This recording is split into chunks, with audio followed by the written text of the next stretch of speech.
Monsieur Pierre Dortiguet, vous êtes philosophe français spécialiste des questions internationales. Je vous remercie infiniment d'avoir eu la gentillesse d'accorder cet entretien à la radio francophone iranienne.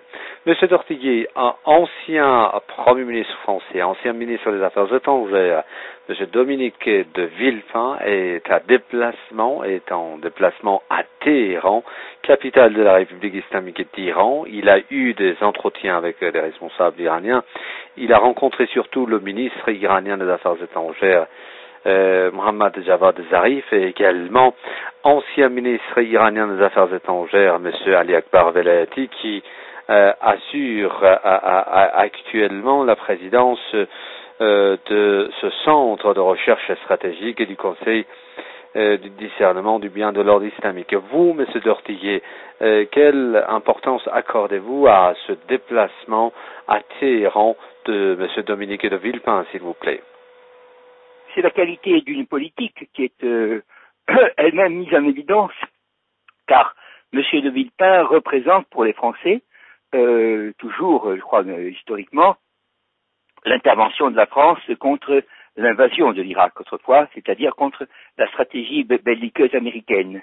Et son nom déjà est une sorte d'encouragement, pour nous en tout cas, un espoir que la politique de la raison l'emportera sur, et de l'indépendance, l'emportera sur, disons, le suivisme, ou plutôt l'aveuglement, l'indécision, le manque, disons, de responsabilité dont fait preuve la France depuis, peut-on dire, les événements de Syrie. Voilà.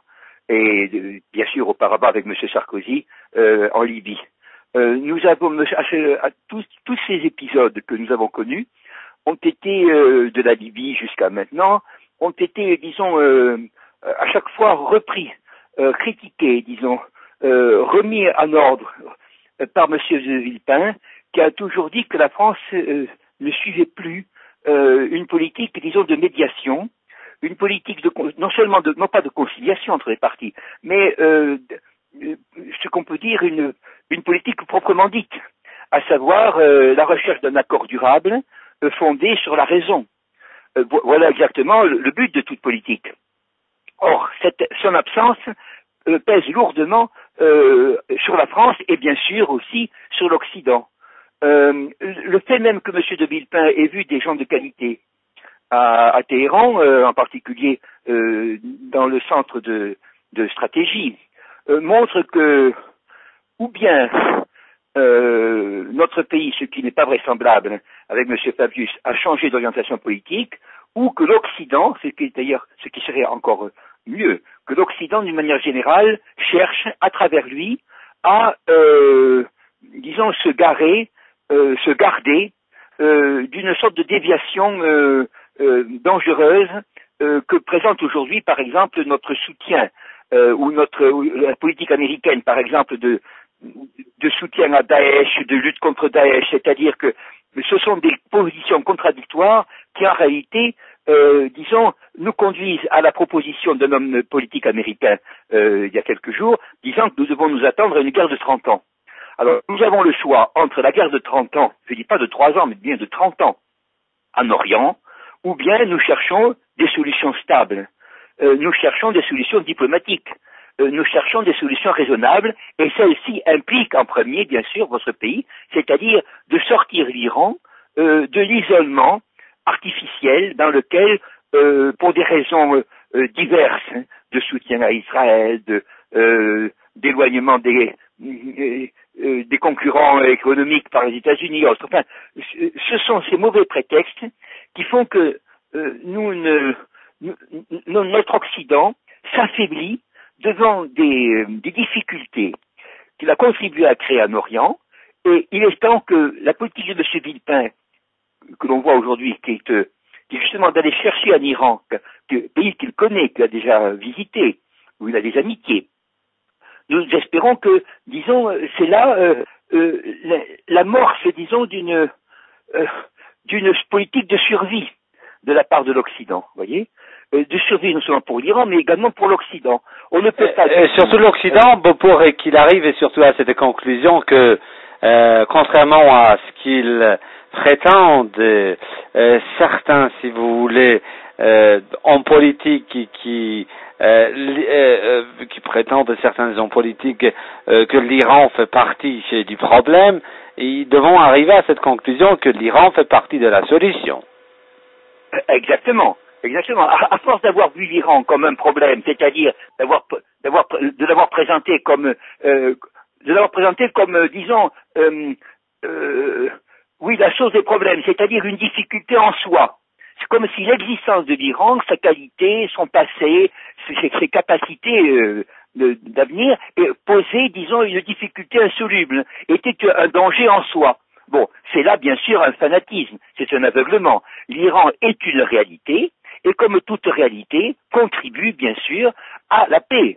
Lorsque des États comme l'entité sioniste, par exemple, veulent s'affirmer comme une réalité, en réalité, ils nient les éléments qui le constituent. Ils nient le problème palestinien, ils nient la nécessité, disons, d'arrêter le courant de l'immigration générale, etc. Non, il faut que les pays connaissent leurs limites. Mais en même temps qu'ils reconnaissent leurs limites, il faut aussi asseoir leur existence.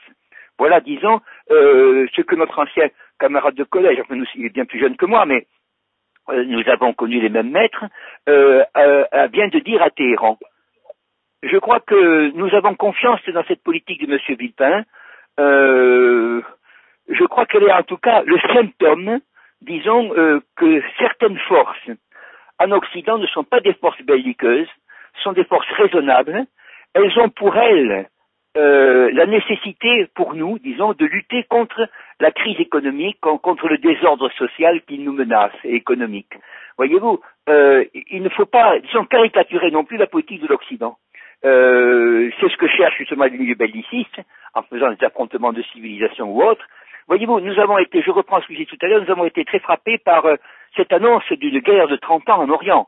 Bon, cela a déjà été dit, nous devons, disons, tout éviter pour pouvoir nous engager, pour éviter cet engagement dans cette voie non seulement sans issue, mais qui entraînera des catastrophes.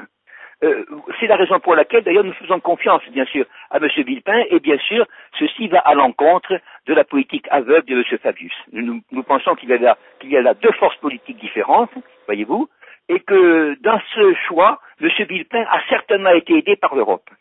Monsieur Tortigui, une dernière question, s'agissant par exemple des relations entre l'Iran et la France. Monsieur Zarif, ministre iranien des Affaires étrangères, a dit en fait à son interlocuteur français, monsieur Dominique de Villepin, ancien Premier ministre, ancien ministre des Affaires étrangères, que voilà, il y a un large éventail de coopération entre l'Iran et la France. Il a surtout fait allusion à cette visite de cette importante délégation économique française à Téhéran, une visite qui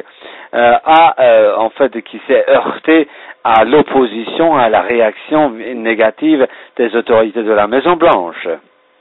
Oui, en effet. Nous nous souvenons très bien, par exemple, de la commission des finances du Sénat en France, qui avait, avec M. Marini, je crois, qui avait bien sûr fait un voyage en Iran, cette grande délégation qui avait accompagné le MEDEF, une centaine d'industries qui sont cotées au CAC 40, mais bien sûr, nous nous heurtons en fait à quoi? À un concurrent.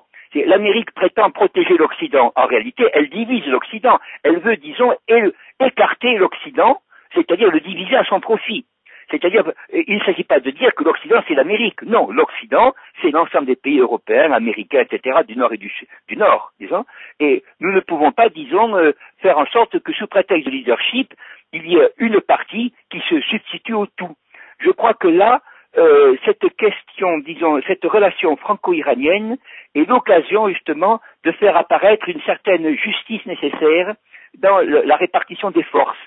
Et je crois que c'est dans ce sens que nous saluons cette visite de M. Villepin. Elle est en tout cas aussi un encouragement à l'Iran de continuer justement à espérer, disons, de continuer à lutter, mais à lutter avec la patience, la ténacité de ceux qui mettent dans la diplomatie leur confiance, c'est-à-dire dans la justesse de leur cause, c'est-à-dire c'est une confiance en la